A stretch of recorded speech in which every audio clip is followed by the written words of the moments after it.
last one. Just felt necessary. So go ahead and bring this board of directors regular meeting to order. We'll start with public comment. You can state your name and address. We'll have 3 minutes for each comment. Seeing none. Any updates from the town board this evening? Marie? I don't pay attention to Todd talks. I don't think we have any major updates. Major updates? Okay.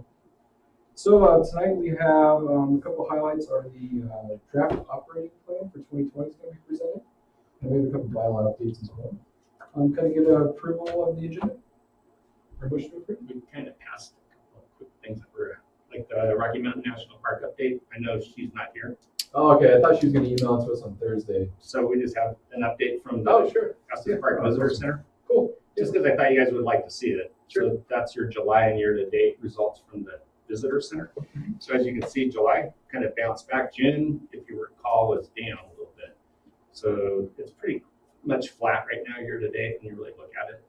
So they have fewer calls and they have more walk-ins overall year-to-date. So that's kind of what I wanted you guys to see out of that. That is from the visitor center.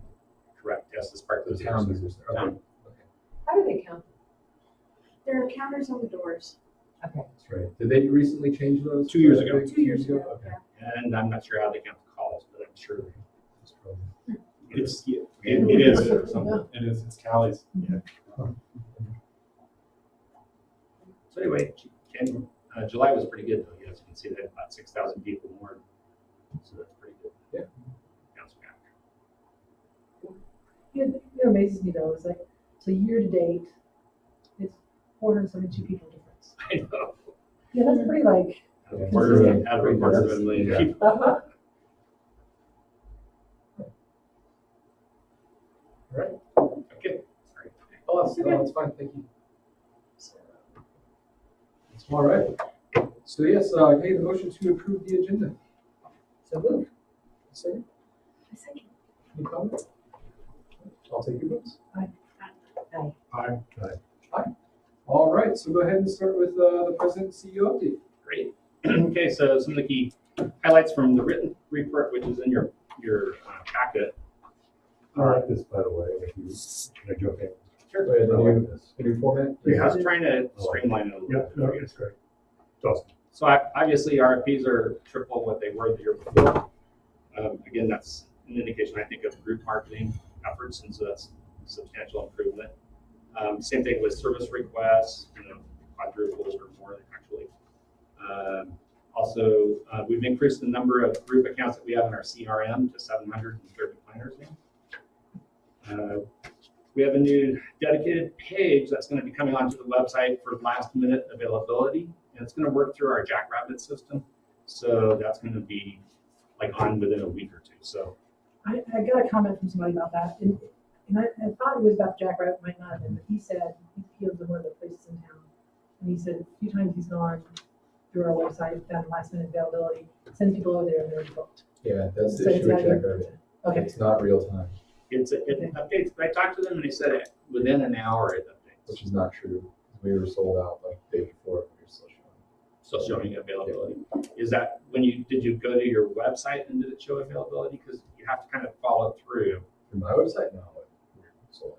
Yeah, so it might show you, but then when you check and go to because So, when you go through Jackrabbit, it'll show whether or not there's anything available. Which is what's frustrating with Jackrabbit is it says that all these places are available and you go to the website and they're sold out.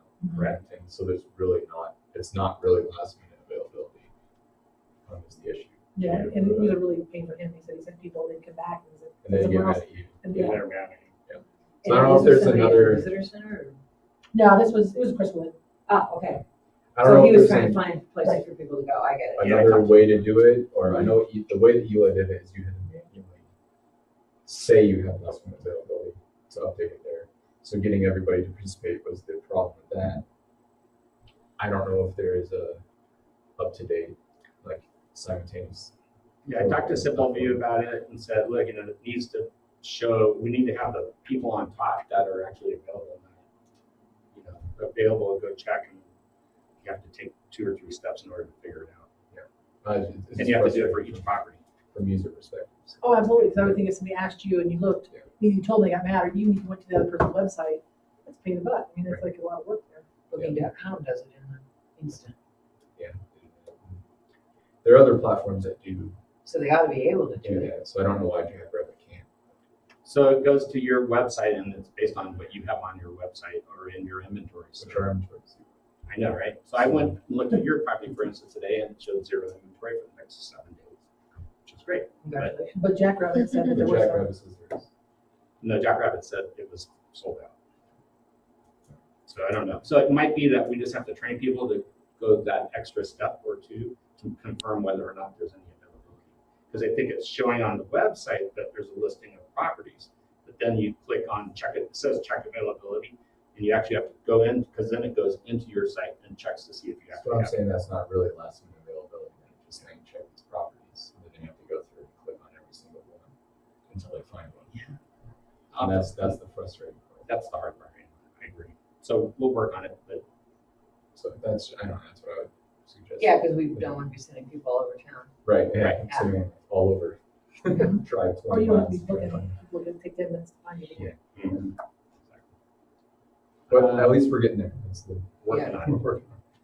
So RFP process, we're going to expand that process considerably because right now we only go about a third of the way through the process as compared with really what we should be doing.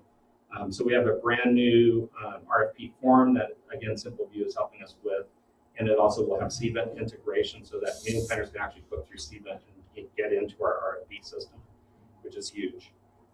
So that'll generate a lot more RFPs and should be really good for every business. So We use Cvent, and it's been good for us. but- yeah, so now you'll just delegate it into CVent and it'll actually populate our RFP if you're looking at Estes Park.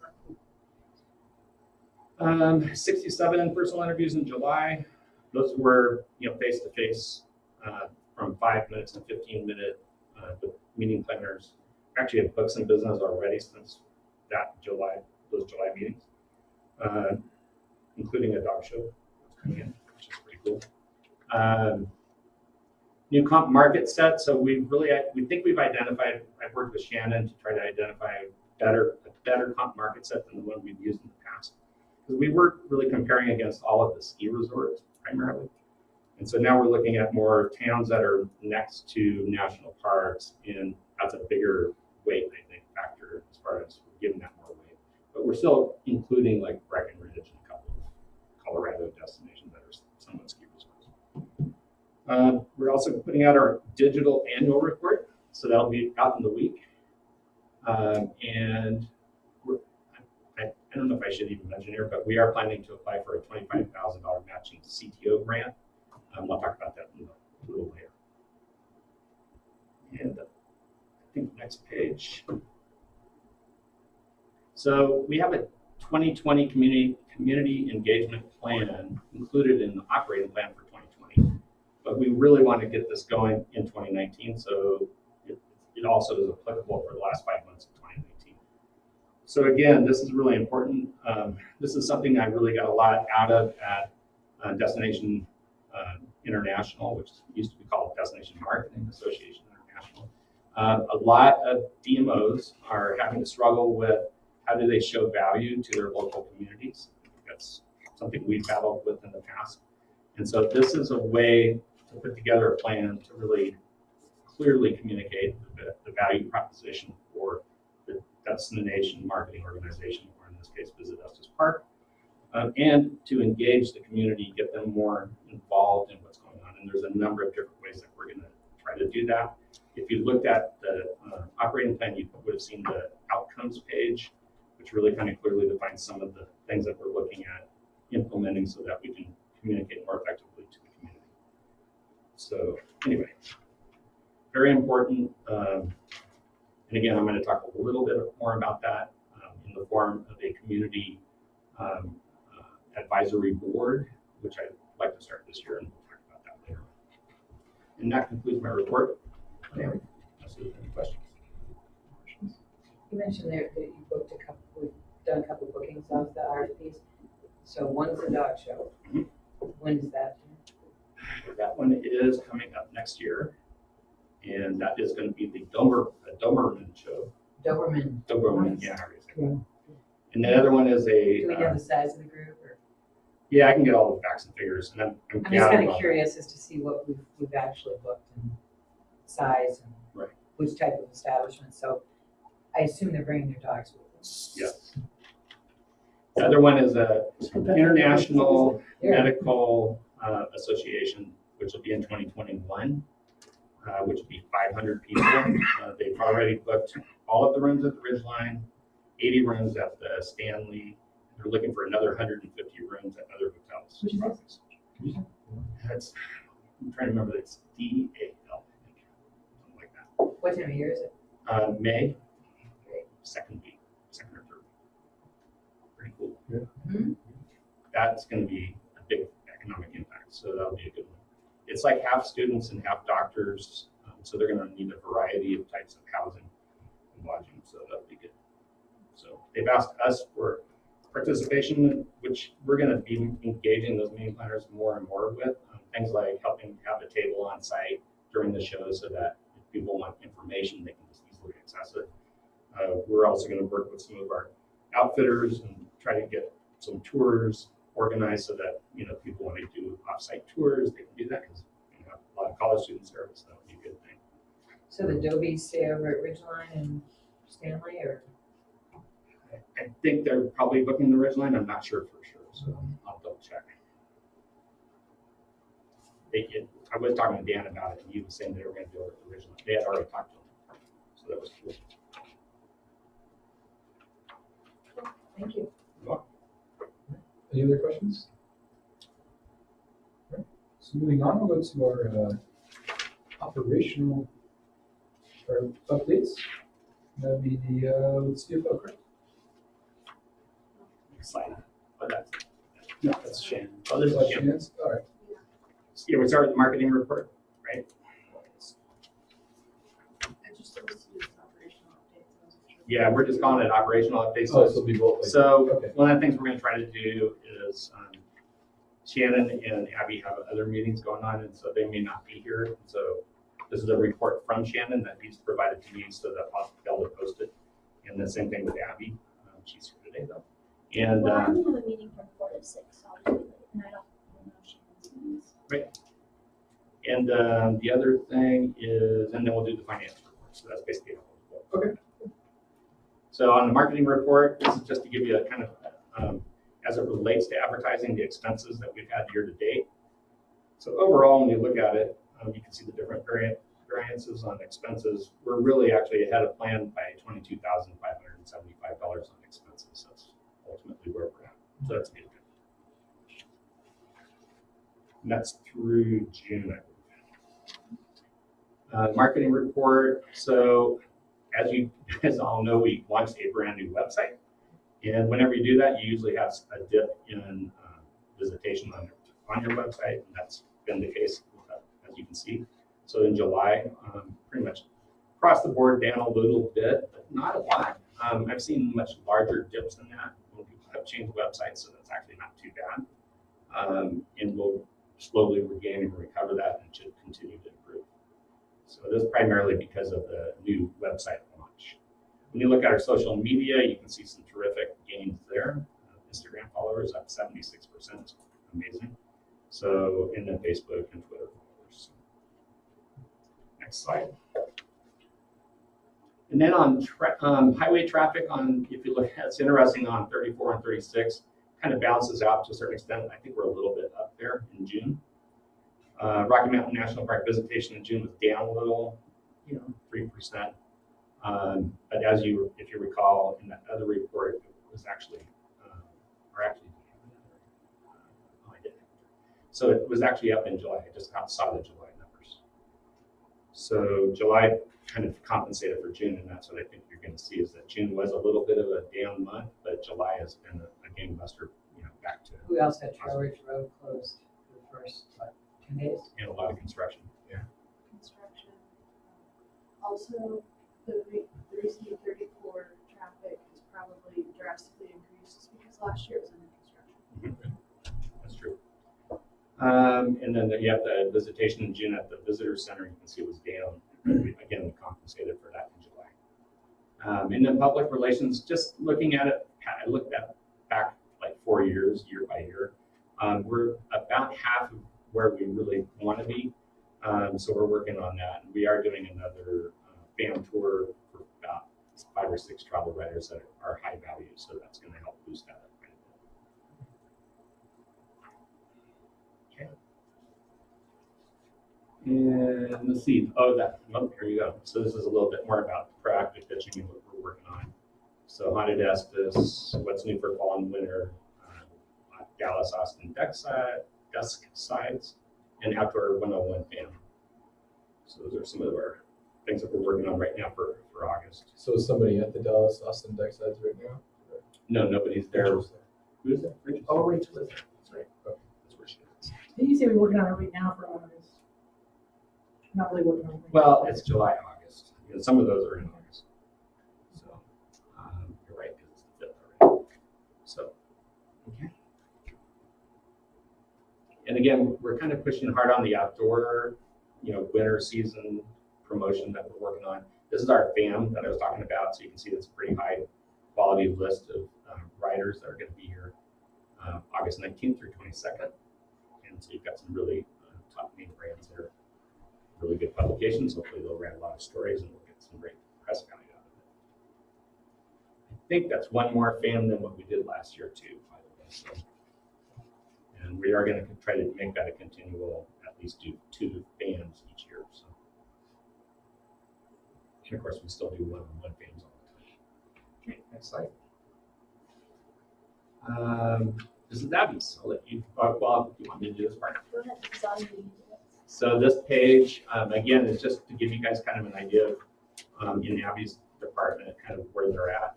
So the visitor guide, actual year to date, is 24,000 income, obviously, and advertising fees year to date is 178. So we're a little bit below budget, about $36,000, $37,000. But we've already reduced that. Looking at July's numbers, we've already reduced it by 20,000. So we're only about 16,000 off the plan, which is really great. So things are continuing to improve, and I'm not concerned about that number at this point. I think that looks pretty darn good. So Any idea why we've done? What budget? more sales, so they're selling more, and so as a result, they're catching up, and so it's improving because of that. That's a big part of it. I get that part, but thanks. More like, any idea why it's down from what we budgeted? Well, we started a little late this year, and part of that simple views issues because kind of the handoff from simple view to our team was a little slow, and we got engaged with our stakeholders a little bit later than we wanted to. And I would say that'd be the primary reason. So this is going to be a transition year where you had simple view selling before and all that stuff going on, and still having contract coming through with money, revenues coming in from stuff they did, transitioning to our own internal team. Okay. So this will be a transitional year. We don't have all the results in for this year, we're still working on it, so that number's gonna come up, because I know you and I have finished. Yeah, That's we're my fault. Right, Yeah. we're not even, no, not. Yes, it is my fault, yeah. We're not done yet, so there's only room to grow from here, so it's super exciting. Yeah. Yeah, it's just because we're not done yet, that's always good. Abby, just a quick question. Yes, sir. Have you had a conversation with Waldo with Best Western? Who at Best Western? Yeah, I well, work yeah. with Corey at Best Western. Yeah, I'm not would you- familiar with Would you reach out to Wall? He was at a town board meeting last time, and he would like to. Sure. Wally Burke. Wally Burke. Yeah, Burke. And then is he in His wife is Lorraine. They're their owners. Oh, Jolene's parents. yeah, Yes. Yeah. Got it, okay. Yeah. Yeah, he came to the meeting basically upset that numbers were down and, Is that in June? I think this year. Yeah. And he's gonna be doing some improvements up there, but I just thought it'd be a good opportunity Yeah, for you to reach out to him and maybe, help those guys. Yeah, he's doing a lot of big expansion. Cool, yeah, I mean, I work with, Corey, their general manager, pretty closely, Blackman. but yeah, connection with that an owner is reaching out to you guys about something is great to know, so thank you. Did they participate in the survey that we did earlier in the season, do you know? We did that survey. And I know it was anonymous, I just was curious to see if they said it. Yeah. So, no, I mean, if they said, by the way, we Yeah, participated. they did not. No, I mean, that's what I was questioning, because that was kind of geared at trying to get at that information, who needed help and when they needed help, And I know, the last time we met, I think Shannon was trying to work with some of our vendors to try to update weaker spots that we saw and income levels and that kind of thing. Because I think across the board, we were seeing some trends, Kevin, on you did that report on. We're going to be putting out another one of those surveys, hopefully by the end of this week, if not by Monday. Okay, We're going to be going again just to see where people are at. It's been about 6 weeks since we did that last one. And so we're looking at what time periods? The next, so it'd be September, October. November. The point he actually came to make was, it was about us allowing things in town for recreation, people not thinking that's just for the park. So he was pro, whether it's a coaster or whatever, things that people can do because he thinks the business is down and it's gonna go down unless we start doing those things. That was his main point, and then he said he was expanding too. So, because he said his business is down, it's probably a good idea. Yeah, they're expanding. Yeah, and I had talked to Corey also, but and I don't know if there's a disconnect between management and ownership, and that's probably relevant in a lot of situations in town, but I just think it's worth you reaching out to us specifically. Will do, thank you. And these are all the stakeholder services year-to-date reports, so is there anything you want to emphasize on that? Not a whole lot, kind of the same thing as last month is that when it comes to doing the olive trainings and updating listings, those numbers haven't increased as much just because we've changed our focus. We're not training as many people on olive because we're offering those services for free. So of course we're happy to train people on olive if they choose to update their listing information or ad information or account information on their own. But since we're doing it for them, we've had a decrease in olive trainings, which is good because then we just get it done quicker on that point. And then also same thing with the listing services completed and outreach, those have slowed down just a tiny bit because we're in the sales process. So in the sales process, when we're connecting with people, we're updating their listings at that point in time. So we don't count that as an update because it's just part of the sale. It'll be an update when we go back and we check the data, see how it's performing, and then go through and make a change based on that data. So those are the only two numbers that we haven't seen a huge growth in because of that reason, because of the season. And I think you guys, we just did the whole thing. Yep. Instead of saying, hey, go to Olive and learn how to update your pictures. Yeah. I said, could somebody help us update her? And I think Claire did update, yeah. So that made it a lot easier because it's really hard to get people's attention this time of year. Yeah, it really is. It's Any time of the year, honestly, even with other CVBs I've been with, where people had to update their listings, only about 15% participate. It's really tough. You did everything you tried to do it. So you just end up doing it yourself. It's much better. And this is in the operating plan too, but it's along the same lines on the updates in photography. I know one of the things that would be very, very helpful to me, in light of the last picture issue that we had, is if maybe we're looking at those things seasonally, so that we're kind of preparing some of the stakeholders. Hey, it's time to roll out your summer pictures, or hey, it's time to roll out your winter pictures, because we don't want to be doing it like putting my pool up on the thing in July. exactly. Right, because you forget. Right. Yeah. So I think it'd be really helpful to the stakeholders to get those little, hey, spring cleaning time, summer cleaning time, fall cleaning time. Yeah, get your photo shooting kind of thing. Yeah.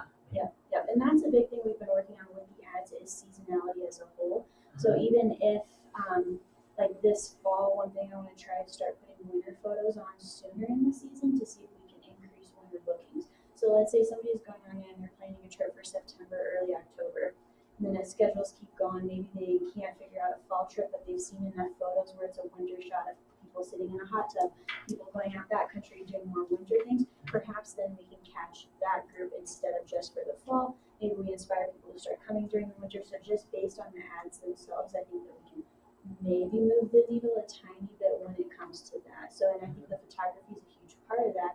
If we don't have the seasonality shoots to show the guests, they don't have the idea in their head. We can't be come up in the winter and then have nothing but kids in the pool and like green grass photos. So the seasonality of photography is important. And that's why we've got Megan coming over doing our photo shoot for summer. Perfect. Tomorrow. Yeah. And then winter, I said, so can I talk to you after the first of the year and get some nice winter ones? Yeah. So, And we'll be flexible with that too, just because of we can't control the weather. So let's say we get really, really great snowstorms in October and November, then let's start getting our winter shoots then. We're not gonna hold up and say, actually, you already had your winter shoot for your shoot for 2019, so why don't you wait till 2020 in case there's snow then you can get it. No way, we're gonna take advantage of it now so that they get the shots when they need them. So it's gonna be more, we're saying one free 2 hours photo shoot per business per year kind of thing, but we're gonna be flexible so that we can get the shot, because the end product's what's important, not the date that we take the shot. well, and it's the end product, because another discussions go back years and years and years and years and years and years with the website, is if you get some properties that have really good photography, and you get other properties that look like they were shot in 1947, it brings everything down. It brings the entire quality down, so it's good to get those. Some of the hotels look better than 1947. That's true. They I were new. was actually looking at one just the other day, that you could tell the cars were probably from 1963, and the hotel itself looks better. Yes, I would think so. Yeah.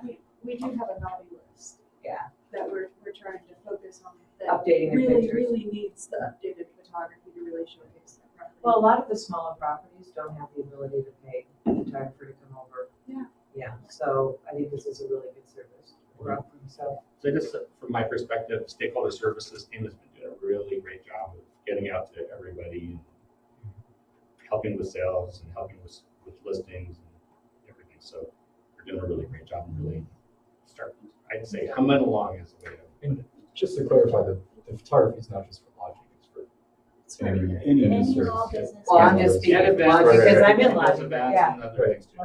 But restaurants and shops, and Yeah. I mean, it could be phenomenal. So, All right, next slide. Sorry. Kevin, next slide. We can tag them if there's anything up here that you want to see, but I can take it. It's basically based on your report.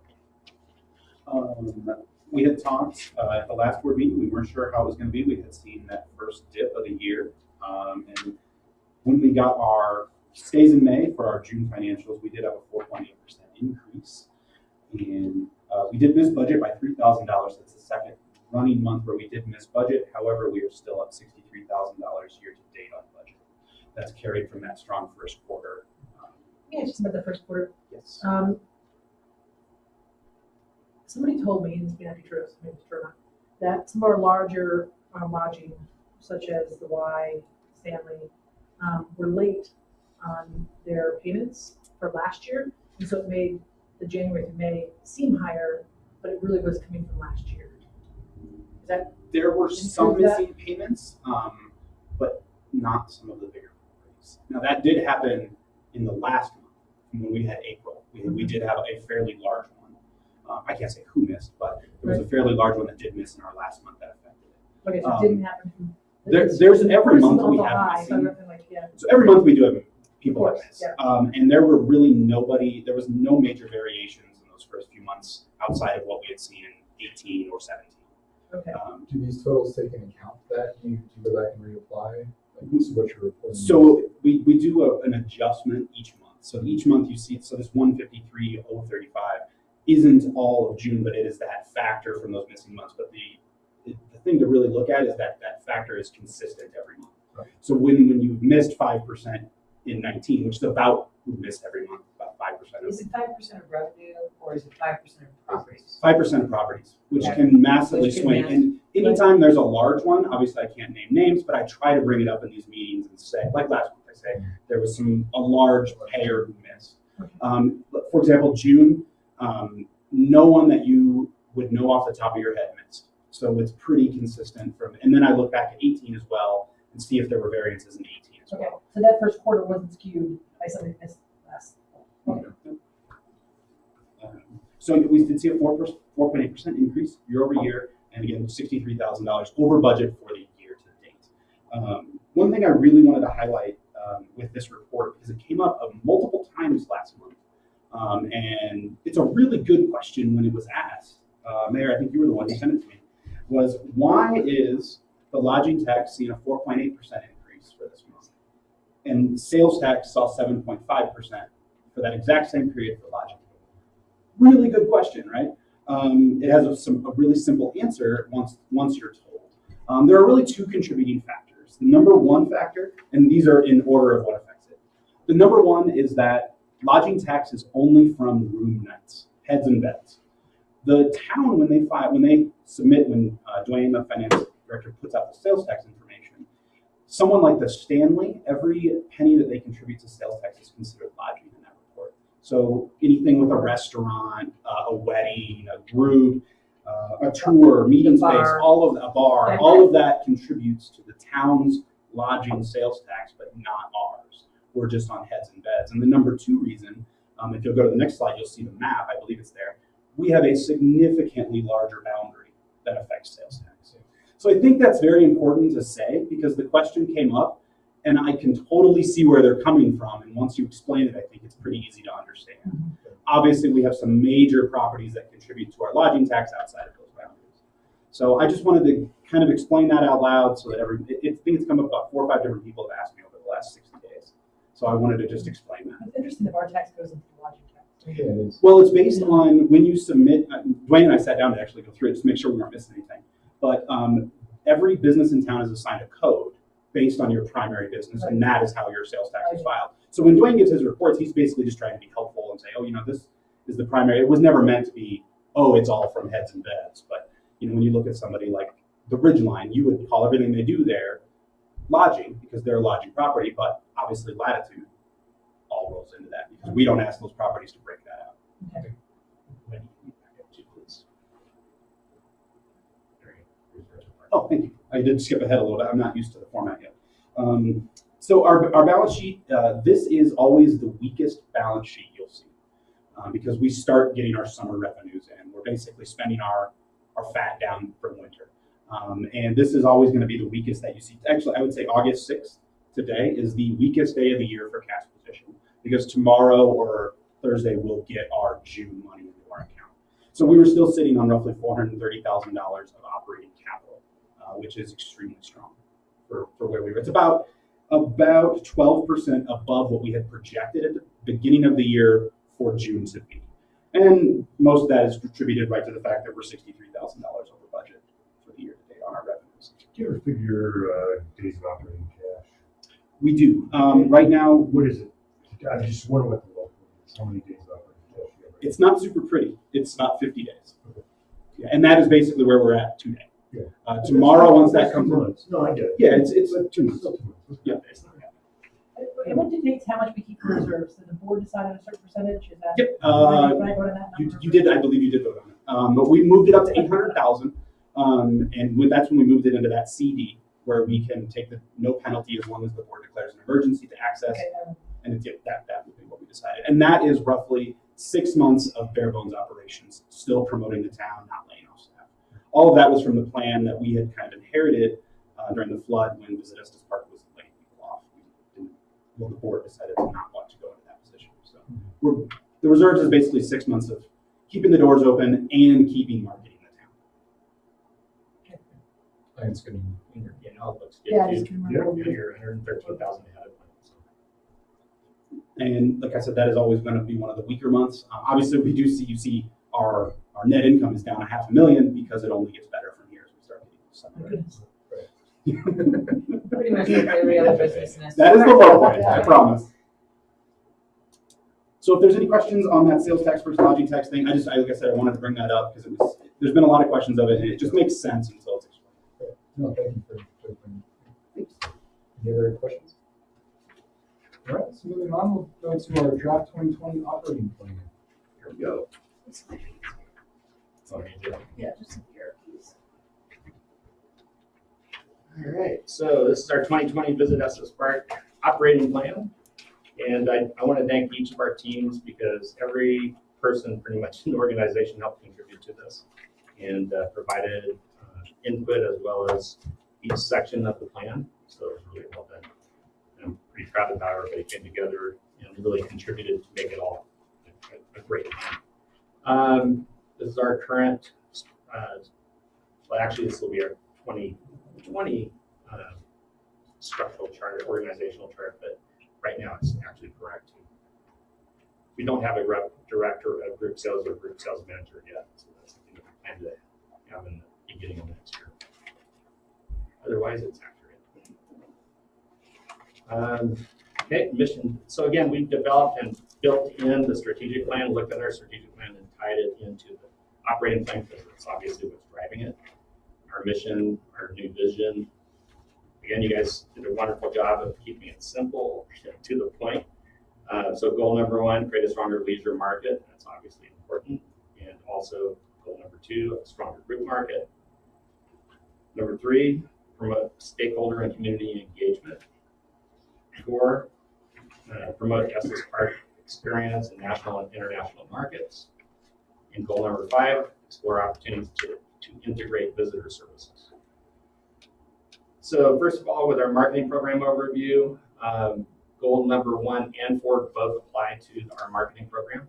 So leisure market and national and international marketing. So it's kind of the highlights of it. And again, I think the printed report gives you all the detail hopefully that you need. But basically we have a dedicated marketing team of 4 people currently. We'll create stronger leisure market demand through dedicating more resources to video, front range, out of home, which is basically billboards and things like that.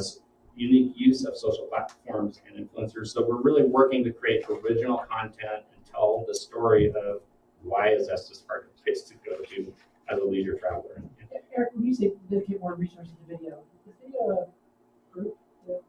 Like the video group? No. Just So like the video, just like video. Okay, so it should be like a content. small. So this is all about content more, Okay, like and small. how we tell our Okay. story, right? It's like the athlete in residence program. Uh-huh. I really did that.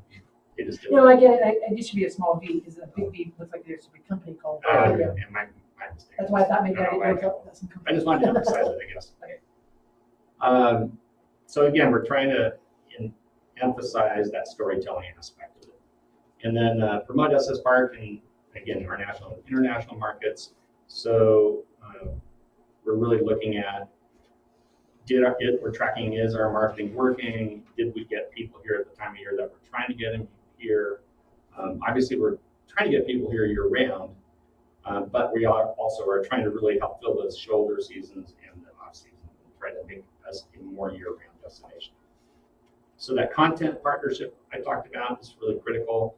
Again, that's kind of how a lot of destinations are starting to try to market themselves, tell their unique story, why Estes Park versus Park and Ridge or Steamboat or another destination.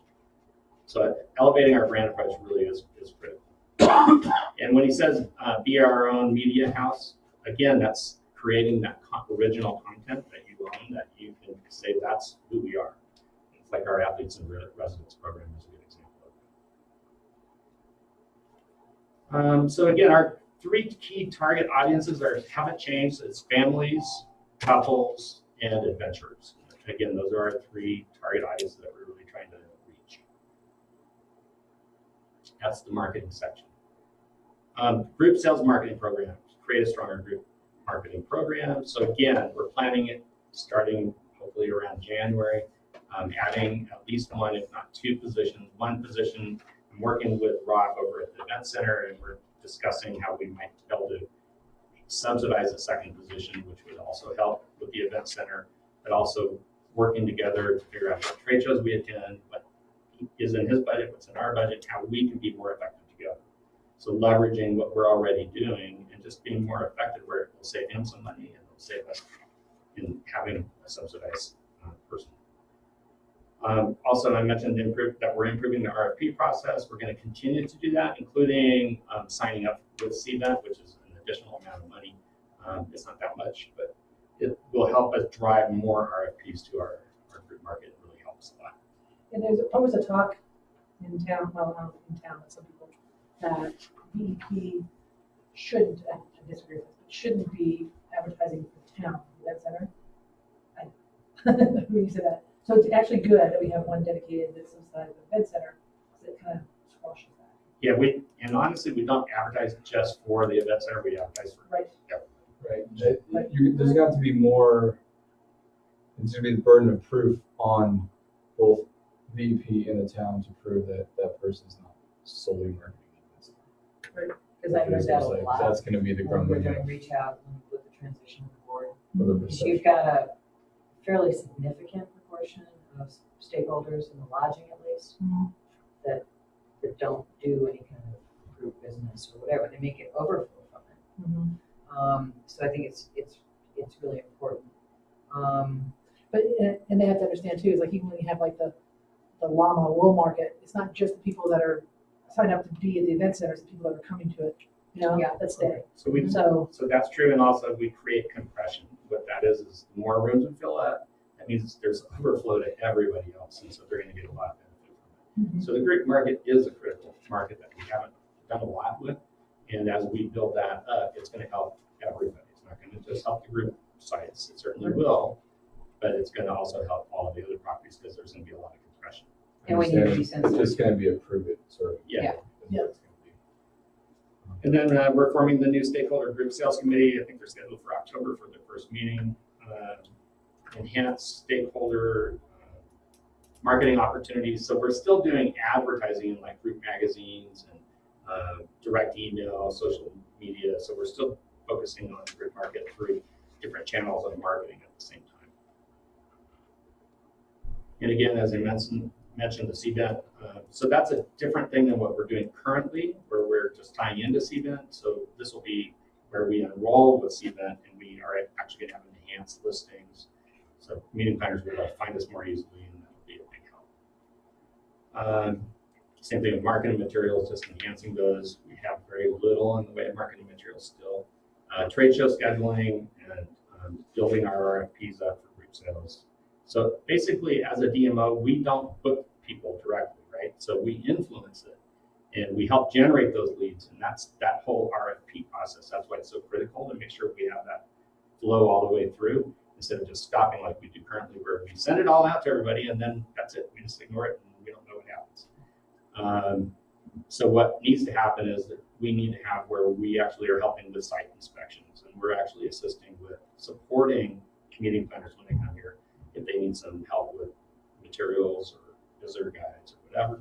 And also then the follow-up once they've done their event, so that because we can track it all the way through then, and then we'll know that group was here, this is how many room nights they generated, here's the influence that we generated as a result of that marketing effort. And then advertising program is again back to the, like we're doing now, we are advertising in magazines and doing email blasts and doing other things to help drive more business in the group market. So expected outcomes, again, RFPs generated, service requests generated, site tours supported, group planners met with. Then, if possible, you can start measuring how many groups did you influence, and room nights, and things like that. And that's what we try to do. All right, and then stakeholder services program. So we have 4 staff dedicated to stakeholder services. Continuing to educate and train staff on collaborative advertising programs for stakeholders. So just continuing to kind of push forward like we're doing now, and carry that momentum on into the next year. Also improving our sales program, how it's configured. We're looking at how we can restructure the lottery program and how can we improve it, make it better. Same thing with our free stakeholder services. How can we enhance that, make that value proposition front and center to all of our stakeholders? And how do we improve that perceived value? Again, that's getting back to creating that perceived value from a stakeholder perspective. So they say, wow, I really appreciate what Visit Estes Park is doing to help support my business. So some of the outcomes out of that, obviously, is going to be generating a certain amount of revenues according to the budget in order to make that. That helps, by the way, support a lot of marketing. So it just extends our reach in the marketplace and is a positive thing. Also improving the overall quality of our media, our marketing efforts. And again, we're doing that through having our own photographer, going out and making shoots, so there's more consistency and higher quality and things like that. And then that service level to our stakeholders, we're hearing a lot of feedback from stakeholders about, man, I love Abby's team coming to us. And it's so wonderful compared to the way it used to be. I'm getting a lot more attention. I'm getting answers quicker and more effectively. So that's the kind of stuff we want to see happen. We continue to improve our service over time. And then we also want to create successful marketing programs that have value to our stakeholders and that actually improves their business. That's the intent. Then we have community engagement. Yes. Real quick before you go there, can you just confirm, so you mentioned a feature listing lottery program. Yeah, lottery program. What is that? Good question. So, Yeah. Go. So the featured lottery program is something that was set up a couple of years ago. I think it's before my time, but it was a board vote of how we would handle the featured listings. So on our website, we have different pages, like lodging hall, cabins and cottages, hotels and motels, and on those specific pages, we have 15 featured listings. They're featured because they always show up in the top 15. They rotate within the top 15, so one day you might be 1, the next day you might be 7, the next day you might be 9. They'll flip around every time the user goes on. We have more demand than we have supply, so we have a bunch of businesses that want to be in that feature, but we only have 15 spots. So what we do is we do a lottery program. So I send out this form, and everybody sends me this email back saying, hey, I want to be in lodging hall, I want to be in cabins and cottages, I want to be in hotels and motels, and I want to be in lodges and inns. And then on April 5th, also known as the worst day of work for me, we do the lottery. And what it is it's just a computer program where I put everybody in alphabetical order that wanted to be in said category. So everybody that wants to be in lodging hall, they get put in alphabetical order. And then I take number 1 through whatever it is, 52, and I take that into a random generator, and then I reassign everybody a number. So it's not set on alphabetical order anymore, so it'll be set. And then from that reassigned number, I put it into another random generator, and that spits out 15 people. So I keep the 15, but then it also gives me the next list of people. So then I keep that wait list. So then as people either keep the featured listing or drop the featured listing, I move people up. In the past, it used to be you could only sign up for those you were willing to buy, but that's not very good odds. And so we opened up this year saying you can sign up for whatever you want. You can drop whatever you want then too, because there's a giant wait list. So why not? So that kind of encouraged people to be more involved in the lottery. The thing about the lottery is people really, really love it the year that they got good listings. They hated the year that they didn't get good listings. So it's a very tough, it's a fickle program. It's not something that that I would say is the absolute best solution, but it's the solution that we have for now, and that's something that I'm looking into with having a stakeholder committee is, okay, we might still want to have this featured listing available for people because it is, and it's worth it. I mean, Deb, I think you mentioned it's it's worth it. I didn't win either. Yeah. I got my third. Yeah. Yeah. So, So- so we need to figure something out. We need to figure something out so that we can let more advertisers in, but at the same time, we still need to provide that higher quality ad that works, that gets a bunch of people heads and beds kind of thing. So And like anything else, if you try to make change, they're gonna, yeah. you're gonna have half the people hate you, half the people love you. No. Yeah. You know how that is. And that's why the goal of this was to get stakeholder involvement to come up with a plan that wasn't just us brainstorming it. And so we've been trying to do that for about a year now. Abby's getting a team together of many stakeholders in town to put that in. And No, absolutely. just as I'm looking at it right now, I'm kind of thinking it's going to be a phase thing because we've had the lottery for years that people are used to it. So I'm thinking like year 1, what we're going to do is we're going to tighten the rules on the lottery. And of course, I mean, we work with this with the committee to see if it's actually reasonable. Okay, so year 1, we're going to tighten the rules on the lottery. So if you want to be in cabins and cottages, you better be a cabin. You're not going to be a condo connected to 8 other condos and say, oh, I'm a cabin. No, you're not. A cabin is a standalone building. So I need to figure out what those categories are, how we're going to put people in them, come up with some rules and say, okay, you have to meet these 5 criteria items if you want to be in cabins and cottages. So I'm thinking year 1, we tighten up the categories, see what people think about that. Do we get a better feedback from people? Are people in the right places? And then year 2, maybe we look at it. So it might be a long process. I've also suggested multiple times adding another category or two, so that you could differentiate between, like, and I won't even use cabins, but I will. Sure. So luxury or, Yep. Middle of the road, that kind of thing, or, with hotels, motels, kind of separating out, more budget, et cetera, because that'll help people narrow their. Yeah, and we can get cute and creative with that. I mean, we can do anything from like, oh, I want a rustic cabin to a high-end cabin. Like we can make it so it's not like, hey, come to the $59 a night place. Right. you know, so. Big difference. There are actually none of those in town. But the Anyway, day so they that's the do. lottery board. Yeah, Obviously, yeah. they're- So it's gonna, but it's gonna take a lot of buy-in by the community. It's a big project, but Yeah. we'll do it. So goal number, or the last part here is community engagement, and then we have budget. So goal number 3 and 5, again, apply to community engagement. Again, it needs to be engaged or executed by the entire board. So that means you guys are our champions along with the CEO and some of our team members. Key is every community's got to compete for attention, for visitors. If you're going to attract people, you've got to tell your story. You've got to explain why your brand is different and unique. And so it's really important. And we also need our visitors to be aware of the community and meet its people, but at the same time, I think it's interesting to think of our visitors a little differently than you guys might have thought of them in the past. Because a lot of times we think of visitors as being our clients, our customers, right? But really, our community is our customers when you really think about it. Because the visitors come here, they spend their money, they leave, and they're supporting our community. And the community is really who our customers are. So the community engagement program is designed around thinking in those terms and trying to include the community, engage the community more effectively. So there's a number of ways that we would try to do that.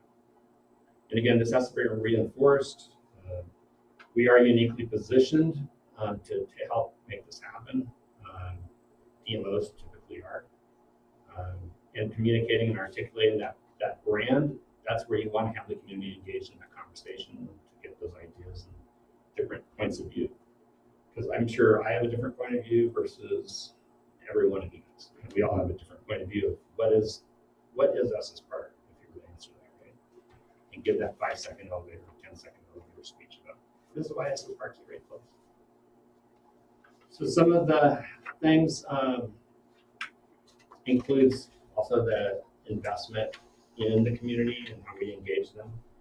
And so we're going to look at a lot of different ways that we're currently engaging them with our transparency page and with through our advertising in the local papers, through our social media channels. So those are all good, but we need to have an organized, planned effort because it'll make it more effective. So some of the outcomes we're looking at are create a new community advisory board for engagement, and that would be 20 to 25 people. And they would be from all walks of life in our community, well representing the diverse community that we have. Improve our community perception through the marketplace. Again, you can do a lot of that through like local newspapers and local media, as well as social media channels, which includes look at those community channels where everybody is and get engaged in that channel. So I know there's Jibber Jabber or whatever, right? There's some different channels where everybody's on. Yeah, so Spark Living. So you got all these different channels. So we should do what we're good at, which is marketing and communicating and getting the word out about value and how we're supporting the community. How are we directly benefiting our local residents? And say it in layman's terms so that we're not just giving statistics and numbers and then you guys kind of get a little bit hazy-eyed sometimes when you hear that stuff. But say it in layman's terms so people can get it. It's about how many extra police officers as a result of tourism are we able to support? How many extra firefighters? How much larger is our community center than it otherwise would be if it wasn't for having the visitor industry? It's all those positive benefits that impact our local residents. And gather greater community feedback so you have a way where you can vet ideas and even if they're controversial, at least have it in an arena where people can talk and feel like they're contributing and helping to provide some of that information. So that's kind of the idea. And then we have the budget part of the operating plan. Can you go through it? Yeah, go for it. Okay. So on the income side, district tax fund is anticipated to be about $72,000 increase, and that's just based on looking at past years and what the annual increase is. Visitors guide would be about a $19,000 increase. That's partly due, I believe. I did increase the cost of production. We went with, and we talked about that a few months ago with you guys, but we went to that magazine production and just increased the quality for each show. And then advertising fees and stakeholders is considerable increase, but it's primarily due to all the sales being conducted. This, as I said, this is a transition year. So we'll realize the entire impact of having our own team doing that. Go through that since we actually Just briefly, yeah, go ahead. This year we had DTN, which is Destination Travel Network, who did all of our advertising sales. We had a contract through them through June 30th of this year. So this year with Abby's team, she went big and hard on July 1st to do those sales, and now we get 100% of that revenue.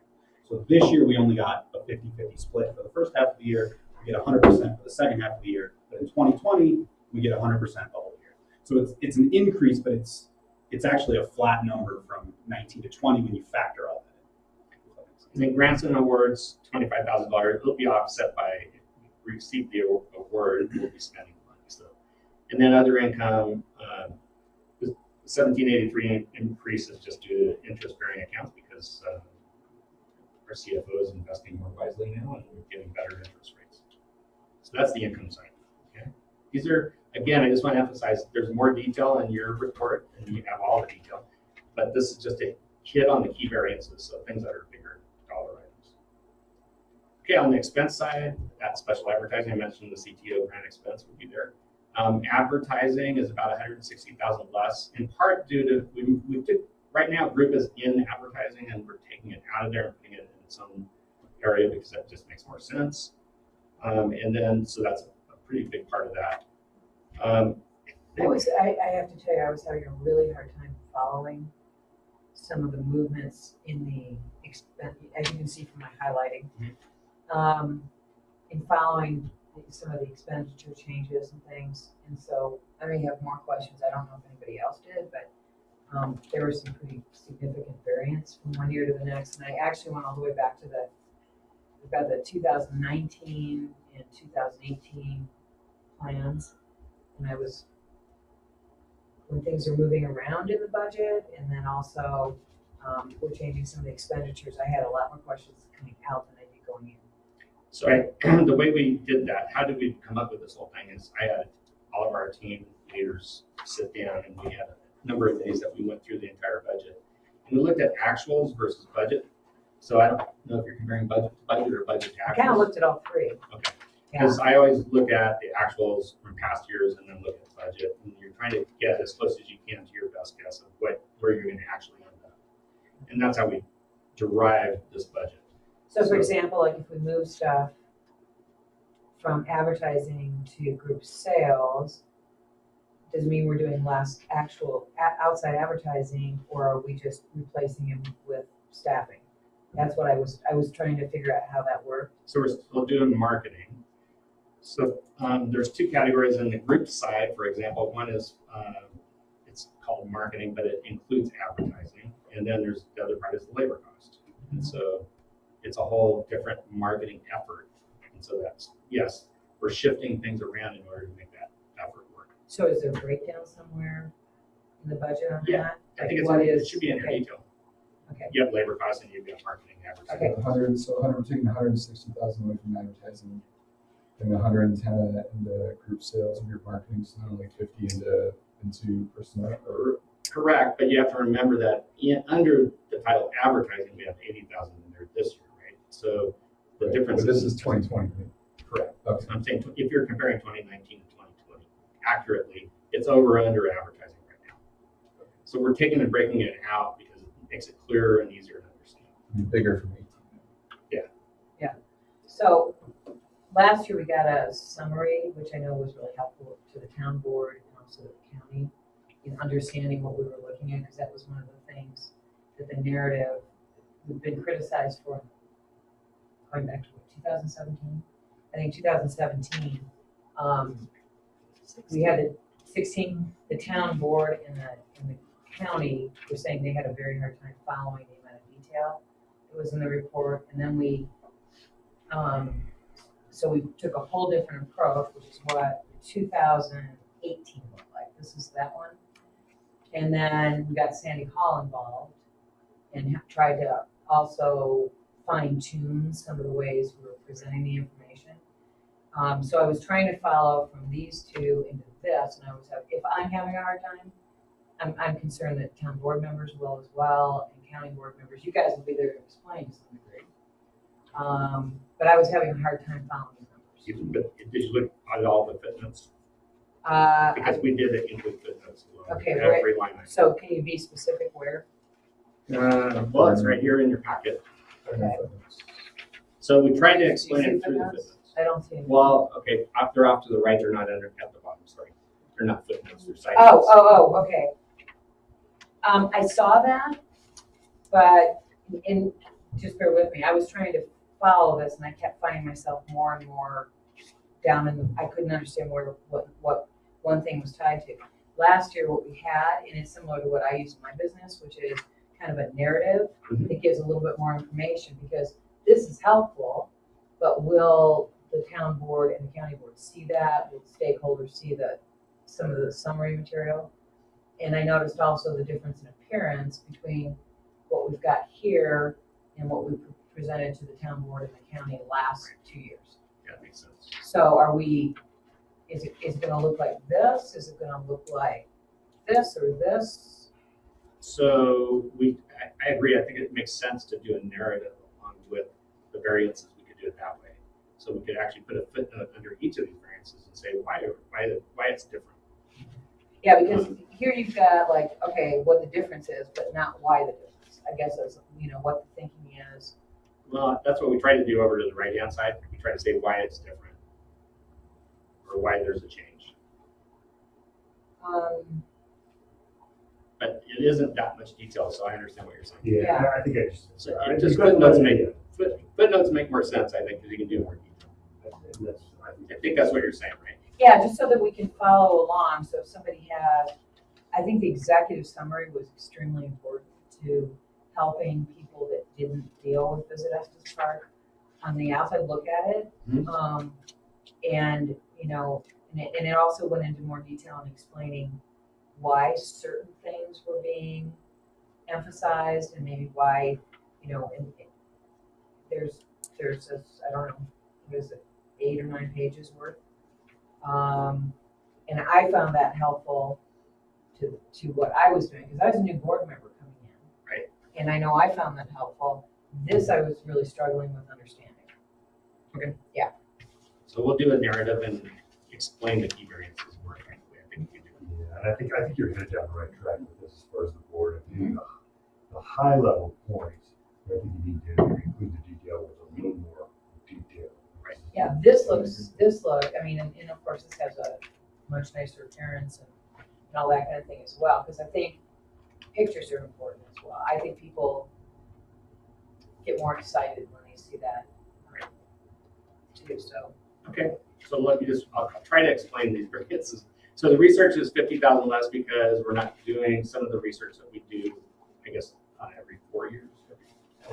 Every 4 years. You have about 50% arrivalist fee can be reduced to 0 times how long? If we're not going to do a match, we would just do arrivalist if the town wants to do it. So only We're if okay it's- with continuing. Okay. Yeah. So it could even be 100. It could be 100,000 less. Okay. But I still think we should be doing some research. We will have some costs with R&R associates if we're doing that new comp set analysis, and that should be a monthly analysis. So those kinds of things might cost a little bit of money. So we're just leaving it in there for now, 50. The website, we just launched a brand new website, so we won't have the same kinds of costs that we had when we were building a brand new website. So it'll be 35,000 less. We still have a contract, and we have ongoing costs associated with that. Group sales and marketing, that's what I mentioned, 110,000 more. Again, about 80,000 in 2019. We moved out of advertising to that. International promotion is about 20,500 less. We just didn't spend all the money that we had in there, and so we're just feeling that Shannon felt like he didn't need as much money as that. So there's a reason, So the budget was way more than what the actual is, so we're trying to match it, align it more with the actual. what is there a reason why we didn't spend that this year? Shannon's quote on it was, "It is significantly more expensive to attract one international guest than a domestic guest, and right now he feels there's still plenty of domestic to get." We're doing international stay longer. I literally only have that one statement that he made, Oh, but okay. yes, Okay. yeah, They absolutely. stay do. longer and they spend a little more, but a lot more. And we're not just totally ignoring them, so we're looking at some other international. Yeah, you saw it right there. I mean, especially, so, in from my perspective, in the shoulder seasons and the slower seasons, international carries us. And I just don't want that to be ignored. So we're not gonna like back off of IPW, we're gonna keep doing that and things like that, which are focused on international Okay, market. okay. Just, And then payroll is 263,000 higher due to group sales, COLA, benefits increase. And so some of that's a mixture of all of that and the above. So again, we're launching a pretty substantial group marketing program. That's a little part of that, fairly decent part of that. can you just specify what COLA is? Cost of living, So cost of living adjustment, I think we went with 3%. 3%. So No, I'm sorry, 2% on cost of living. So I matched with what the town did last year for this, and we will match again what you guys vote on. So I just put in what you did for 19 as a placeholder. there you go. Was there any discussion, speaking of the international, but this is along a slightly different line? And I think, correct me if I'm wrong, but off the top of my head, I remember that we moved about 12% of our marketing budget into winter, fall through spring, trying to push this. Has there been any discussion at all about what those figures would be for 2020 as a percentage? I mean, So we're analyzing it. Shannon and I talked about that as far as what are the results, and so we're watching this summer to see what's the impact, and if indeed that is even directly related to the impact or not. So I guess the answer is we're still looking at it, and Shannon's still trying to be a little bit flexible in what he can do. So based on if the overall feeling in DMOs across Colorado right now are, especially the mountain towns, they feel like it's going to, the leisure market is going to weaken a bit and group market's going to stay strong. So that's the answers I get. So we want to look at all of those kinds of statistical and feedback information and base what we do based on results. I think we made a big inroad over the winter, building, even with the park being shut down for 6 weeks. And I would have loved to have seen what would have happened if that hadn't happened. But I think we made a huge inroad. I saw it in my business very clearly. And so I think it was an experiment that worked. And we're continuing it. So yeah, I mean, we have a pretty robust winter program set up already. This Estes Park's tradition has been to do the operating plan. Once the operating plan is approved, then the marketing plan comes in front of you, which would include how to focus I'm putting on in my the 2 seasons. cents now. Okay, and then next slide. You got, oh, sorry. Office supplies, $10,000 less. Again, we're just looking at actuals compared to budget, and we're adjusting based on those kinds of things in these different items here. Educations and conferences, I put in some additional funding for some additional training for everybody, for board, for staff, and for myself. Media fam tours, we're bulking up our media fams. So we're recognizing that we need to do a little bit more there. So we've added about 50,000 there. That's a big up. And then social media, 7,500 less. So anyway, those are just adjustments in that case where Shannon's looking at what he's doing, and those are his recommendations. And just to verify that $7,500 less than social media was because you got a cheaper bid from somebody. Right, so that is not actually social media advertising. It is a firm who manages some things for us. Okay. They're doing the exact same service, just basically they also manage all like our thousands and thousands of photos and things like that. So it's called social media. It really should have a different name because it is not social media advertising. It's the social media management of our assets. Okay, I just want to make that clear. Yep. Not like Not reducing any social. I just want. So just like media management, really? Yeah, I was ready to answer that because it has the worst name. Yeah, media management. So the most important thing is total income versus expense for a balanced budget, $813 positive. Just want to mention that this year we're budgeted to lose $90,000 plus.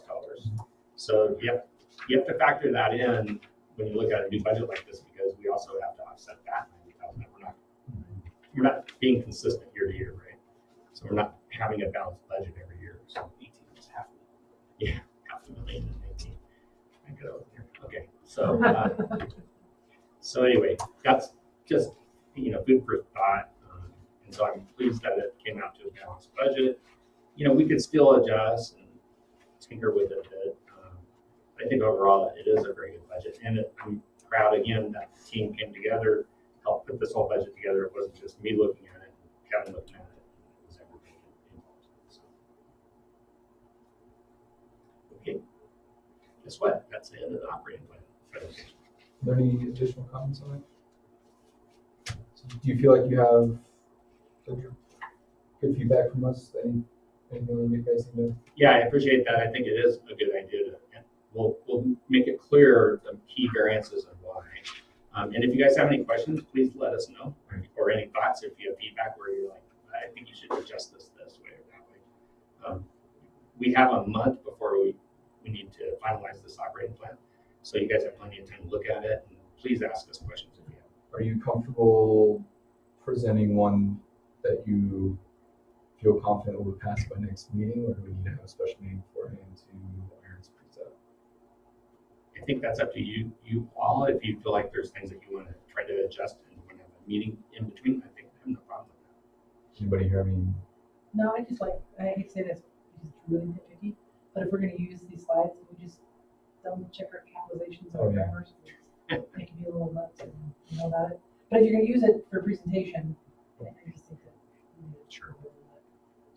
so having the draft narrative with the executive summary, any. I think it'd be nice to also pretty it up some if we could get that, Right. because I'd like it to be a pretty dynamic document, like, because we got really good reception from the town board and the county on the last, especially the last presentation. I think it would be, we should try to go with that brand. Is there any way we could have the one you'd like to present before the next board packet? Maybe like extra, at least a few days or a week before? Oh yeah. So we can kind of dive Yeah, into more that. time. And, okay, I'm comfortable. Are you guys? Is everyone else? Yeah, and we were planning on prettying this up quite a bit. So Okay. this was just the draft operating plan. We want to make sure we're going the right direction. If we have any more concerns, we'll definitely reach out. We'll be in touch. And we'll- And again, you can meet with us individually if you guys want to. If you want to have any comments on it, or you have ideas. Sounds good. Okay, moving on to board iPads on the release of the Wendy's. Well, sure. Oh, sorry. I mean, I don't have to drive it. So basically, this I'm trying to make things a little bit easier for the board, address, we use a lot of paper for every single one of these meetings, and the bigger the meeting, the more paper we use. So what I did is I went through and looked for suggestions of electronic ways that you guys would still have the packet in front of you to look through if you needed to, and that sort of thing. And what I came up with is I found iPads that I could order, and I have the cost breakdown in the board memo that I sent you guys.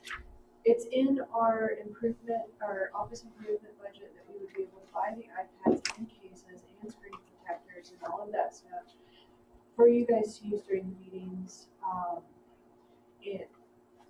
And it's more just a question of, are you interested in us doing that? And do you want keyboards on your cases, or do you just want a case? Okay, so I have an opinion, so look at me. If I want to use an iPad, it has to be one that I can write notes on. Like, if it's not one I can write notes on, don't even bother me. Because I just can't deal with that. I will say that. So, Which I'm okay with not having one. You know what I mean? Or just having it for the meeting, just to like have, but even then, it's gonna make me crazy to write a note on a piece of paper when, I like to write it on there. But everybody else says you fine, want I mean, I'm ready to go with something yours. No, I had very similar comments. Sorry, Wendy. But I had very similar, because if you take a look at how much ink I went through marking up these documents beforehand, because what I basically do is do what I've been doing, which is for something like this, I print it out of my office and mark it up and bring it with me. So, I mean, plus I'm not an Apple user, so I've got I'm an Android, and yeah. Well, the other thing is I use these notes, I mean, I have it today, but a lot of times I write little notes and then I'll use this for the town presentation. of what's Yeah. going on in this meeting. So if I don't have a place to write it, or if I write a piece of paper, it's gone before I leave the door. You need to have it posted on your brain, like, yeah. Yeah, That's so what I either have use to it be able for. to this, or I could do a iPad I could write on, but if it's not one, I mean, everybody else can have one, that's fine. I'm fine with everybody else having one too, but it's still, for the purposes of the meeting, I think it's kind of nice to have. I don't think it's a huge expense, $1,200 a year. So, yeah, it's $1,200 a year if we only have 12 meetings.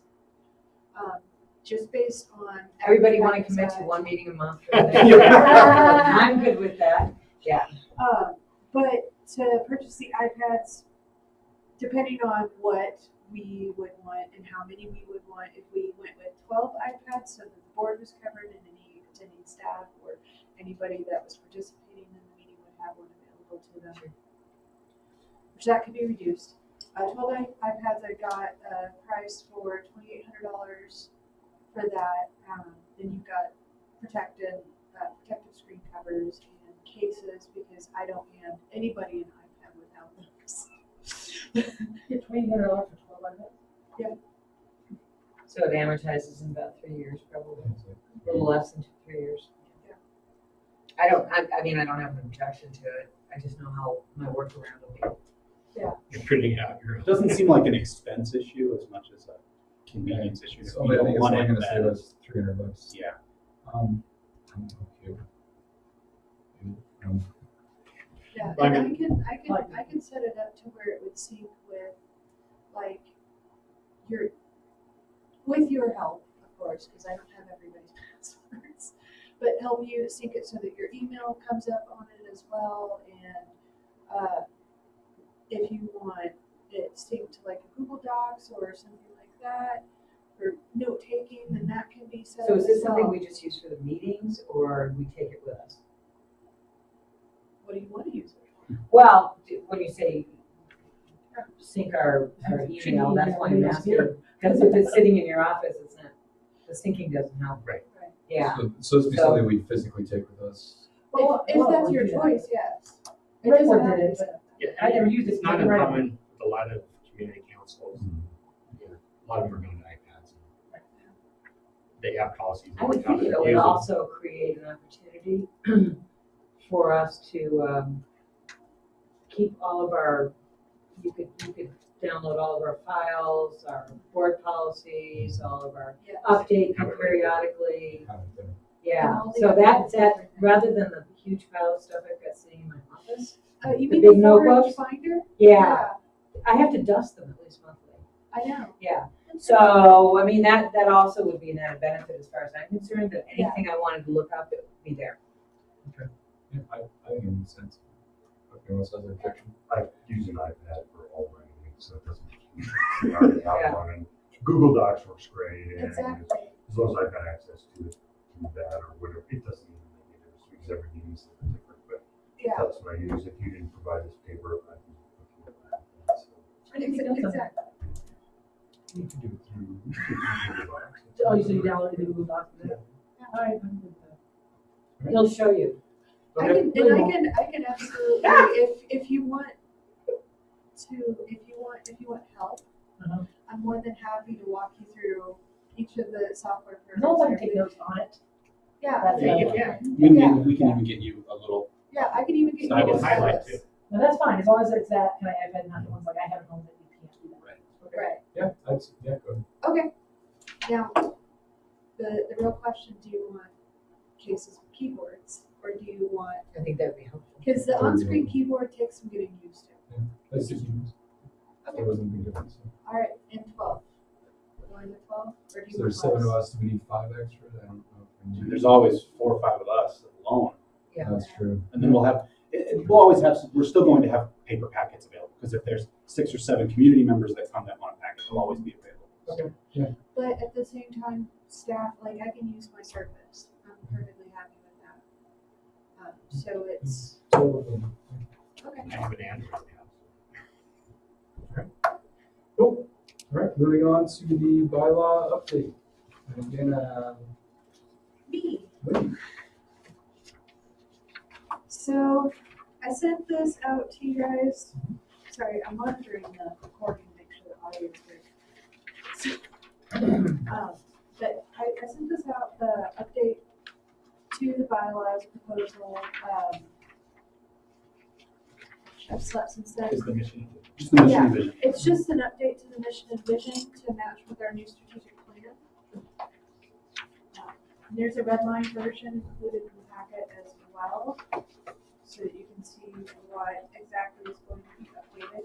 I didn't touch anything else, because then I would have to get John involved because of the language. Oh, good. I think that's fine. It's really a formality, but we just need to make sure that we have the board approve it. I'd move to approve the amended bylaws as presented. Second, you got it. Any board comment? Public comment? Take your votes. Aye. Aye. Aye. All right, bylaws have been amended. So now moving on to the community advisory committee. Eric, I think this would be for you. Yeah, this is again going back to our new community, outreach program. Forming a community advisory committee, I think, will help us connect with our community more effectively. We're going to get people who are going to rabble rouse a little bit in there, I'm sure, and throw maybe some bombs. But I think if you have a place where you can vet these ideas out, it's really effective. And we have a lot of things on our agenda that we're trying to accomplish that I really feel that it's critical that we have that community feedback, as well as the vetting of things like our visitor services. If we were to get involved and engaged in taking over some of those visitor services, I think it would be more effective to have an advisory group out there that's giving their thoughts about that, and, as versus just the board doing it. Or I think it would help the board. There you go. Next page. I What's think your, that's the next. quick So- question, how do you plan to recruit? So we basically asking people. So we're going to include a representative from the chamber, a representative from the EDC. We've got the categories that we need to fill, and it's actually in that operating plan for the community advisory board. I saw that, but one of the things I wanted to mention too is that when Sandy was in town, we kind of identified, and some of this would be a cross-reference. Mhm. I know that she asked and I asked when we set up the original meetings if people would be interested in participating down the road. And so Great. that might be a great place to start because most of them said yes. And I think they had some pretty good feedback for us. So I just wanted to add that. Yeah, I think that's good. And again, you guys can make recommendations if you have people that you think that might be a good fit for that advisory board. I would actually invite Mike Romero from the paper, and I'd get those people engaged so that we have that dialogue going on, even though I know there's some painful feelings from the past, but I just think that's smart and it's going to really help us.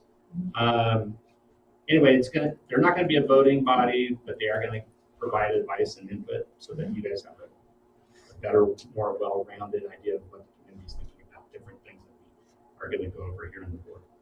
And that's really what it's for. And I think it will help us also engage with leadership in the community. And just it's going to be a lot strategically. It's going to help soften some of those things that we might otherwise feel a lot of pain about if we just decided here don't have it vetted somewhere in the community. That's the whole purpose. Great. Yeah, I think it's pretty good. Yeah. So Want to move to approving that? No, I move to approve the application. It's the wrong one. Sorry. Never mind. Somebody else go. That's the wrong sheet. I move.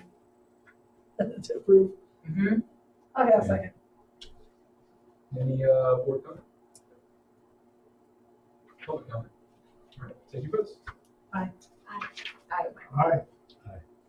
All right, so we have a formation of community advisory board. and we will need 2 board members to sit on that committee. I think it would be very wise to do that as well. So more work for you guys, right?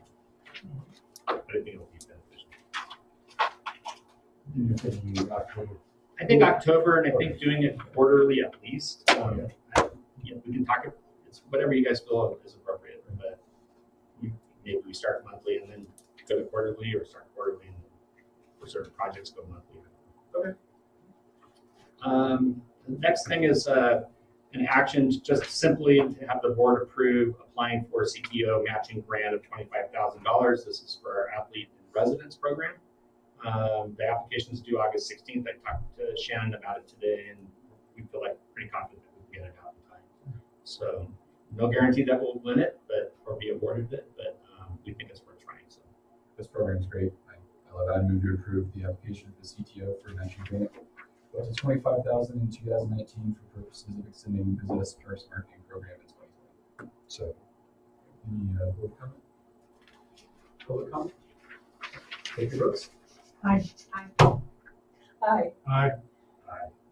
All right, so it's been approved to apply for the matching grant. A single fish for the audience too. Move on to the consent agenda. Can I get a motion to approve the minutes from July 2nd, 2019? Both regular and executive.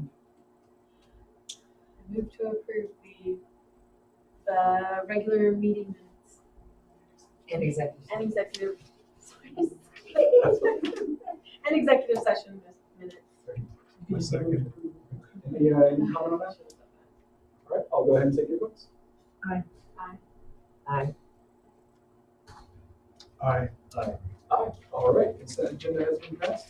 Any board comments? Yes, I would like to comment on the lovely pictures and glassware that we have and the sustainability issue that I brought up the last meeting. I thank you very much. No shame on you, Sean. Plastic. Sorry. Do you know that 50% of our plastic is recycled in China and they're not taking it anymore? I just heard that on NPR on the way over. Yeah. So thank you for doing this. I appreciate it. Are we gonna go through our job descriptions and change that, or is that is that CEO's?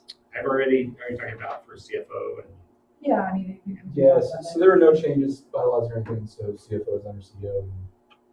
That's So our all. job description is, because it would be confusing if I were here and have a job description Correct. that reads like it reads. So who changes that? You change Eric, that? I've already done it. That's all under. Okay, We've just wanna already make sure. gone over it. Perfect, okay. All right, any? I do have a comment. I did the research on Trebuchet, and so I contacted all the directors from all the groups that she recommended. They were very, very positive about Trebuchet. They said that they did a really good job, followed up.